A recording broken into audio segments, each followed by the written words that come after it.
सर्वांना विनंती आहे, प्रशासनाला सहकार्य करा आणि आपण जिथं आहे तिथे खाली बसून घ्या.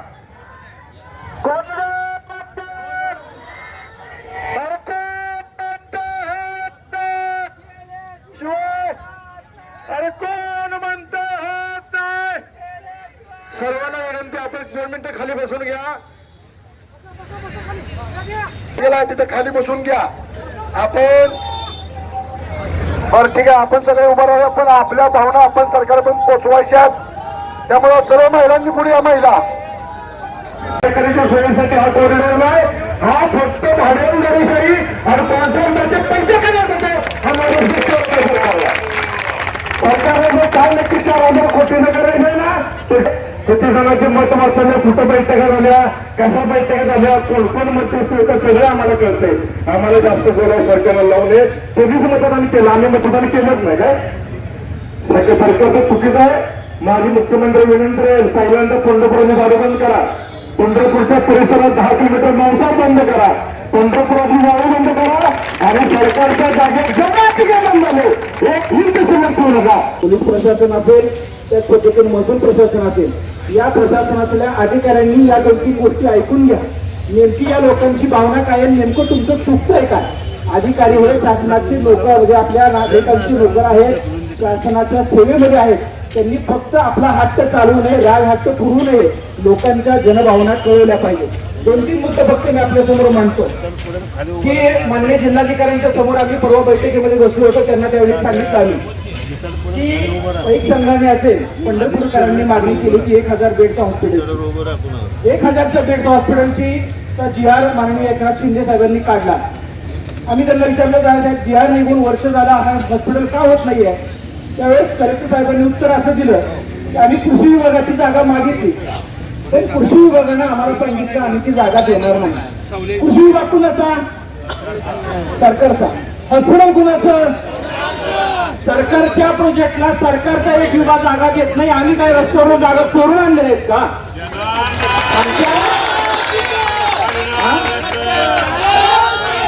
आज या नगरामध्ये बापदादांनी आमच्या इतक्या वर्षी या ठिकाणी वास्तव्य केलेलं, आपण कशासाठी आम्हाला जागा काढायला सांगता? दुसरी सरकारची चूक सांगतो तुम्हाला. आज आम्ही या आमचा जो आराखडा सुचवलाय, देशामध्ये कधीही असं झालं नाही की कुठल्या नागरिकांनी आराखडा सुचवलाय. पंढरपूरच्या नागरिकांनी आराखडा सुचवला शासनाला की असं असं करा, आमचं घर तुम्हाला सजवायचं आहे ना, तर आम्ही सांगतो त्या पद्धतीने ते डेकोरेट करा, तुम्ही प्लॉट टाकून घ्या की हे तुम्ही केले म्हणून. पण हे करत असताना नागरिकांनी आराखडा दिला. त्याच्यामध्ये सगळ्यात महत्वाची गोष्ट, गेल्या 3 वर्षापासून मुक्ताबाईचा मठ ते कालिका देवीचं या भागामध्ये प्रशासनाकडून जाणीवपूर्वक गर्दी केली जाते. सगळ्या गाड्या सोडल्या जातात, प्रचंड मोठ्या पद्धतीची गर्दी केली जाते. आम्ही त्याच्यावर शासनाला उत्तर दिलं.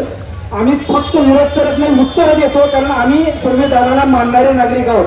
आम्ही शासनाला सांगितलं आपण उद्धव घाट ते पंचमुखी मारुती असा पाईक सेतू आपण सुचवलेला आहे. त्याच्यावरून सगळ्या चिंध्या जातील, वारकरी जातील, या ठिकाणी हा रस्ता सगळा मधला मोकळा होईल. जिल्हाधिकारी साहेबांनी उत्तर दिलं, महाराज कोर्टाचा आदेश आहे, तिथून आपल्याला पूल बांधता येत नाही. पाईक सेतू बांधायचा म्हणलं की तुम्हाला कोर्टाचा आदेश आहे. आणि सध्या त्यांनी जर नवीन आराखडा आणलाय त्याच्यामध्ये चंद्रभागेत 3 पूल सुचवले. तिथं तुम्हाला कशी काय परवानगी मिळाली? तिथं कोर्टाने परवानगी कशी काय दिली? म्हणजे फक्त याच्यामध्ये असं आहे, तुम्ही म्हटलं ही गोमूत्र आणि आमच्या MS वाघोरेकरांचा प्रसिद्ध डायलॉग आहे. सांगितल्या अनेक गोष्टी, निवेदन दिले, मोर्चे केले, आंदोलन केले, तरी सुद्धा शासन आपल्या बैठकांचं सत्र थांबवायला तयार नाही. झालं निघालं पुढे निघालं, मंजूर झालं, सुरू होणार, अशा पद्धतीचं करत आहेत. आणि परवाची बैठक आतापर्यंत लोकप्रतिनिधी आमचे कुणीही नव्हते. त्या लोकप्रतिनिधी नसताना शासनानं हा रेटला, पण आता आमचे सगळे लोकप्रतिनिधी नियुक्त झालेले आहेत. असं असताना सुद्धा या कुठल्याही लोकप्रतिनिधींना आमंत्रण न देता शासनानं गडबडीची बैठक घेतली, प्रशासकीय बैठक घेतली आणि त्याच्यामध्ये कॉरिडॉर मंजूर म्हणून सांगितलं. आमचा त्या गोष्टीलाही निषेध आहे. त्या बैठकीला उत्तर म्हणून हा आजचा मोर्चा आहे, हे प्रशासनाने लक्षात ठेवा. जर अशा पद्धतीच्या बैठका आपण यापुढे सुरू ठेवल्या तर याही पेक्षा करारा जमाव, याही पेक्षा कठीण आणि मोठी आंदोलनाला शासनाला सामोरं जावं लागेल. आम्ही तुम्हाला सत्तेवर बसवले, तुम्हाला सत्तेतून खेचण्याची पाळी आणू नका एवढीच आपल्याला विनंती करतो. बाकी पंढरपूरची बार घालतो घालून या.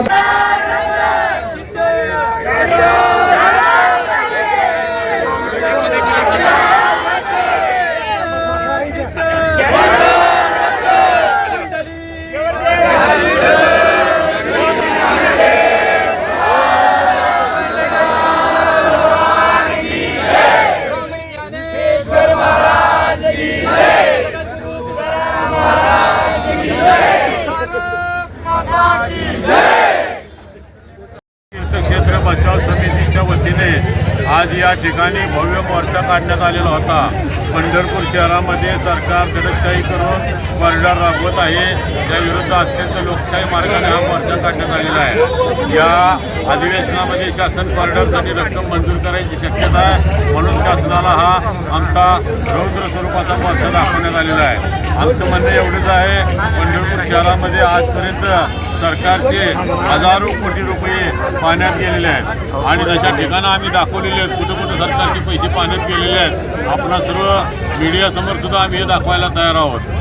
आज पंढरपूर शहरामध्ये एकरांच्या मापाने आणि डझनाच्या संख्येने सरकारी जागा मोकळ्या पडलेल्या आहेत. त्या सरकारी जागा धूळ खात पडलेल्या आहेत. अगदी सांगायचं म्हणलं तर जुनी नगरपालिकेची इमारत आहे, त्याचबरोबर एवढा मोठा दर्शन मंडप पुन्हा पाडायचं नियोजन आहे, त्याचबरोबर नवीन दर्शन मंडप स्मशानापासून आणायचं नियोजन आहे आणि त्याचबरोबर सरकारचं भलं मोठं MTDCचं भक्त निवास आहे, ती गेले 10-12 वर्ष बंद आहे. याच्याबद्दल कुणीही आवाज उठवलेला नाही आणि असं असून तुम्ही आज आमची घरदारं पाडता. आज आमची घरदारं सिटी सर्वेला जरी आमच्या नावावर उतारा असला तरी आमची घरदारं ही आमच्या घरात उतरणाऱ्या वारकऱ्यांची आहेत. आमच्या घरात येणारे वारकरी वारीला असं सांगतील की तुमचं सामान पाठ खाली ठेवा, 8 दिवस आम्ही इथं राहणार आहे. हे आमचे प्रेमाचे संबंध आहेत. आषाढी आहे, कार्तिकी आहे, मागे आहे. 30-40 रुपयामध्ये आम्ही त्यांना या ठिकाणी जागा देत आहोत आणि आमचे ऋणानुबंध आहेत. आमची ही सेवा आहे. आम्ही जन्मजन्मी पुण्य केलं म्हणून आम्हाला या ठिकाणी भगवंतांनी शेजारी घेतलेलं आहे आणि भगवंताची इच्छा हीच आहे की आम्ही वारकरी बांधवाची जास्तीत जास्त सेवा करावी. ही सेवा करण्यासाठी ही आमची घरदारं, ही नुसती घरं नाही, हे आमचं हृदय आहे. हे हृदय काढलं, पंढरपूर शहराचं मंदिर भागी हृदय आहे. हृदय काढलं तर त्या शरीराला प्रेताचं रूप येईल, तसंही हृदय कोणीही काढू नये आणि कॉरिडॉरमध्ये काहीही हित होणार नाही. यासाठी मी कुणाशीही कुठंही जाहीर चर्चा जुन्या पद्धतीप्रमाणे शास्त्रार्थ म्हणायचे तसं करायला तयार आहे.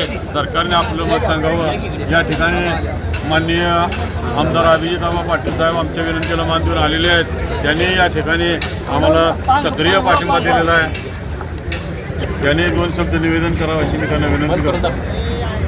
आज या पंढरपूरमध्ये जो कॉरिडॉर बाधित नागरिकांचा मोर्चा निघाला, त्या मोर्चाला समर्थन देण्यासाठी मी या ठिकाणी उपस्थित आहे. त्यांना समर्थन देत असताना मागे देखील याबाबत अनेक वेळा भूमिका मांडण्याचा योग आला.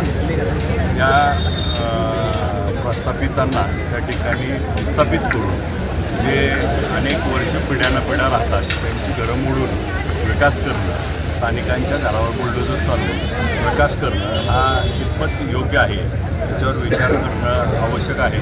आणि सरकारला मागच्या काळात देखील कॉरिडॉरमध्ये पंढरपूरच्या पेरिफेरल, मग रिंग रोड असेल, पंढरपूरच्या बाजूला अजून नदीच्या पलीकड विकास अजून करायचा असेल तरी यासाठी सुरुवात करावी आणि पंढरपूरच्या पलीकडचा विकास आधी करून या वारकरी हे त्या ठिकाणी येतात, नदीच्या अलीकडे येतात, दर्शन घेतील आणि पलीकडच्या बाजूला जर विकास केला तर त्या ठिकाणी या लोकांची घरं पाडण्याची आवश्यकता भासणार नाही. नदीवरनं 2 पूल बांधून आपल्याला जो विकास करायचा आहे तो नदीच्या पलीकडे करावा अशी आमची पहिल्या दिवशीपासून ही भूमिका आहे. तीच भूमिका आम्ही कायम आहे. आबा काही जणांची घरं तिथं पडणार आहे की पण त्यांना योग्य बहुमतापैकी देण्यात जाण्याची चर्चा आहे, पण त्यांची घरं पडून पंढरपूरचा विकास तुम्ही थांबवणार आहे का? त्यांची घरं पडल्यामुळं पंढरपूरचा विकास तुम्ही थांबवणार आहे का? घरं पडल्यामुळं हा मुद्दा नाही, पण पंढरपुरात राहणाऱ्या प्रत्येक नागरिकाचा विचार करणं हे देखील सगळ्या लोकप्रतिनिधीचं काम आहे. आणि मग नदीच्या पलीकडची शेतजमीन आहे, मोकळी जागा आहे. मग आपण पुणे जिल्हा बघितलं, पुणे शहर बघितलं, पुण्याच्या अलीकडं आणि पलीकड नदीमुळं शहर वसलं, पूल झाले. तसं नाशिकला सेम झालं. तसं आपल्या नदीच्या पलीकडे शेती जमीन आहे, जिथं कोणाची अडचण नसणार ती जर भूसंपादन केली आणि तिथं जर हा विकास आराखडा तयार केला तर याला विरोध असायला काही कारण नाही. सत्ताधारी बोलायला कोण तयार नाही त्या बाबतीत. त्यांनीच करतायत म्हणल्यावर ते कशी बोलते.